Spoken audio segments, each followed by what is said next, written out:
সংবিধান না বদলালে দেশে আবার গণ অভ্যুত্থান হবে বললেন সারওয়ার তুষার। জাতীয় নাগরিক পার্টি এনসিপি এর যুগ্ম আহ্বায়ক সারওয়ার তুষার মন্তব্য করেছেন যে যদি ৭২ এর সংবিধান পরিবর্তন করা না হয় এবং এই সংস্কারকে সাংবিধানিক ধারাবাহিকতায় আওতায় আনায় প্রয়াস চালানো হয় তাহলে বাংলাদেশে আবার গণ অভ্যুত্থান ঘটে যেতে পারে।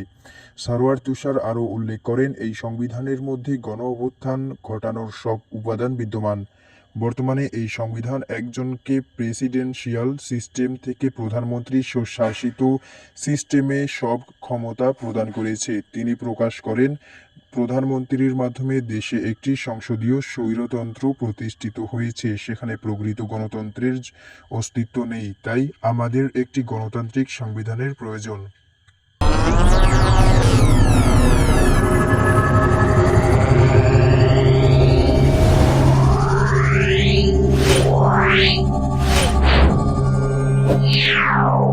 Yeah.